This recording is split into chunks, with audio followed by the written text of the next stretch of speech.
minkum alba'ah, wahai orang muda-muda, pemuda lah, bukan puteri. Nah, mana-mana daripada kamu yang mampu, ada boleh buat keluar ria belanja, boleh bayar nafkah, faliyatazawwaj, maka hendaklah berkahwin, nikahlah. Bernikah orang muda-muda ni, kita 38 baru nak nikah. Tak? Muda-muda tu nikah dah. Ni gak kita umur ayah baru 5, umur ayah 60, anak tadika. Tak gak cetong. Anak jepat, ayah bapurah. Tak? Dak nak didik dia anyuk anak. Tak? Dia gitu. Orang muda-muda nikah muda-muda. Nak? Fa innahu aghaddu lil basar. Bila berkahwin lebih memejamkan mata. Mata tak boleh pejam dah. Tidak kat mata luar duk tengok ke ratini tengah jalan. Bini ada dah kejam sikit. Tak kejam banyak, kejam sebelah. Ni kok lambat tengok muslimat jauh lalu. Barulah ni dengar tafsir. Bukan sini. Alik kuatang. Jadi mata kita bila dah ada isteri, maka dapat kita jaga. Aghaddu ni makna boleh memejamkan mata. Maksud pejam bukan pejam lah langgar tiang api pula. Mata dak dia sangat. Rapuang pula dah boleh laki muda-muda dak jadi bodoh sangat. Lambat jumpa jatang kuih. Dah ada suami dah, tertahanlah nafsu, maka nafsu dapat dikawal dengan hukum syarak. Wa ahsanu lil farji, dapat menjaga kemaluan, tidak jadi perkara-perkara dosa, dak zina, dak apa. Sebab tak boleh. Tuhan ciptakan dua, laki-laki dan perempuan ni memang di jenis negatif dengan positif. Besi berani. Kalau selatan dengan selatan tak layan mana.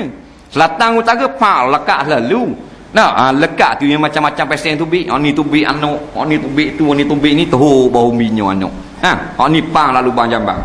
Pasal tidak dengan saluran ini haruskan oleh hukum syarak. Dia tak apa, saya boleh sabar tengok kopang. Sedap gamuk sabar. Cakap besar. Bapak wali rebah.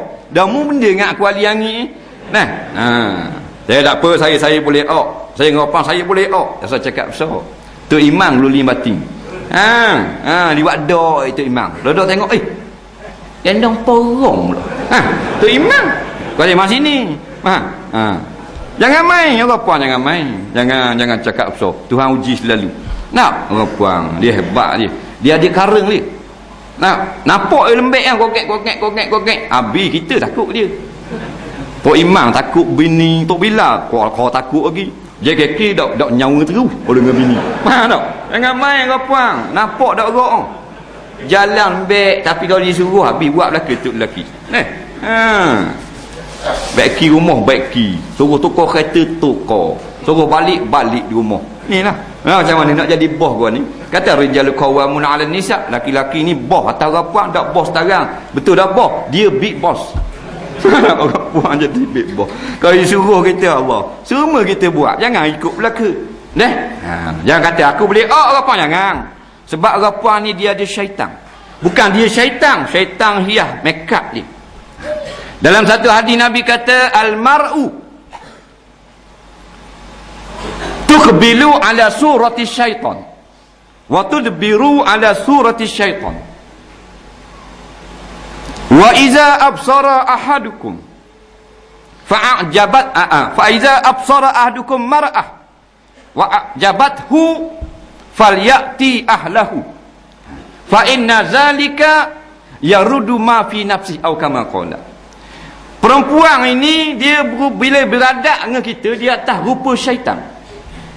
Dia beradak dengan kita, bukan dia syaitan, jadi rupa syaitan, dia masuk seh kalau kita tengok dia. Bila kita tengok perempuan ni dia mari seh.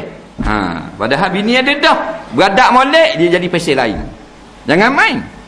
Bila membelakang kohor naik seh. Dia lagu tu syaitan ada. Maka barang siapa yang jerepak dengan perempuan, lepas tu berasa tengok comel lah, Allah moleknya, Allah putihnya, Allah gitunya, gini, gini. Falyati ahlahu, balik unggah bini dah. Faham? Tak usah duduk layang sangat tu. Tak usah layang sangat. Fa inna zalika yaruddu ma fi nafsi. Kalau bila kita balik ke bini kita, maka segala angan-angan kita kepada perempuan yang kita jumpa tengah jalan ni akan hilang, boleh bini. Betul tak? Dia kata tak sama ustaz. Walaupun kita balik tengok bini kita, Tengah jalan tak sama. Tengah jalan kita tengok dia putih lepuk. Tutup api pada. Tak sama tutup api. Sama belaka. Kita tengok dah muka bini kita lawak tengah jalan, tutup api. Mudah je.